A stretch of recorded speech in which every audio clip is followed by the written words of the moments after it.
Nesse final de ano, eu estive lendo um livro do filósofo Sêneca, cujo título é Sobre a Brevidade da Vida. E eu achei que esse livro veio bem a calhar nessa etapa do ano, em que a gente costuma fazer as nossas listas de metas, né? Daquilo que a gente quer concluir no ano vindouro.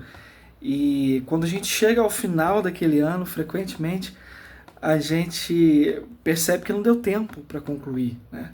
E a gente pega ali onde estava escrito 2025, a gente apaga o 5, eu coloco o 6, ou depois chega ao final de 2026, a gente apaga o 6 e coloca 2027, e as metas continuam as mesmas, né, que a gente nunca consegue cumprir, a gente nunca tira do papel. E, na verdade, é sobre isso que o filósofo Sêneca trabalha. Ele trata nesse livro exatamente da gestão do nosso tempo, de como nós somos perdulários na gestão do nosso tempo. E ele fala que é um fenômeno corrente no fim da vida, que as pessoas dizem que a vida é muito breve e não dá para nós concluirmos tudo aquilo que nós queríamos, aquilo que nós nos propusemos a fazer. Mas ele demonstra que isso é uma falácia, porque tempo nós temos. A vida, por mais breve que ela seja, nossa vida de mortal, ela é suficiente para nós concluirmos, para nós termos uma vida, eu diria, virtuosa, né? Uma vida vibrante, uma vida que vale a pena ser vivida.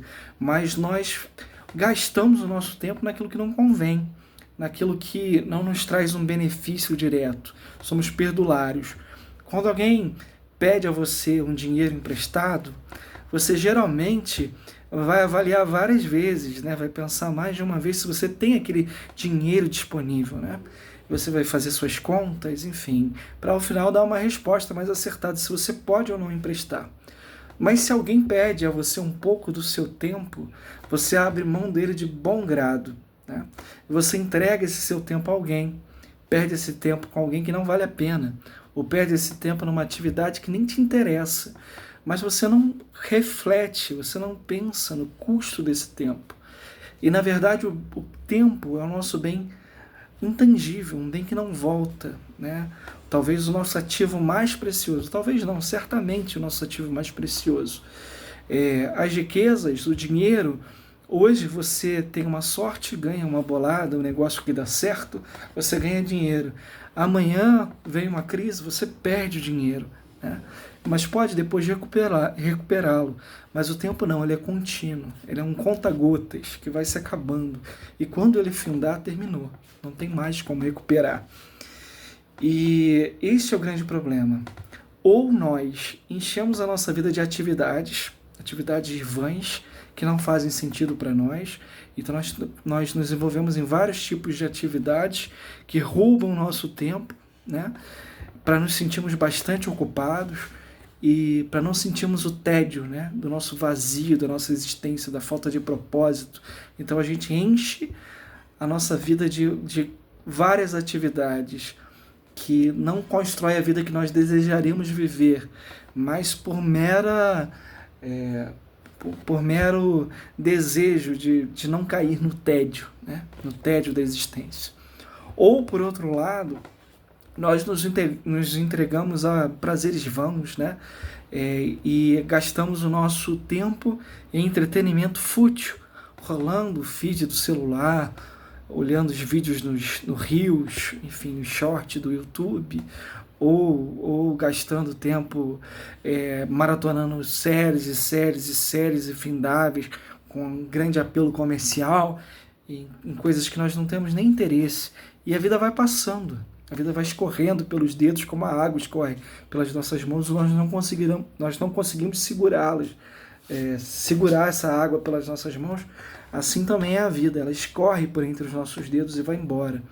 Então ele nos traz a refletir sobre a importância de nós gerirmos bem esse tempo, né? Empregarmos esse tempo em algo que seja efetivamente útil para as nossas vidas, que seja bom, né?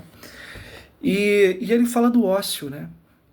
Que o nosso ócio ele não deve ser gasto com entretenimento fútil, mas na contemplação da verdade, da beleza, das coisas que são mais caras, mais importantes, né? As questões de vida e morte. São essas questões com as quais nós devemos nos preocupar, não com as coisas efêmeras que passam, mas com as coisas que são importantes, né, para as nossas vidas, de verdade.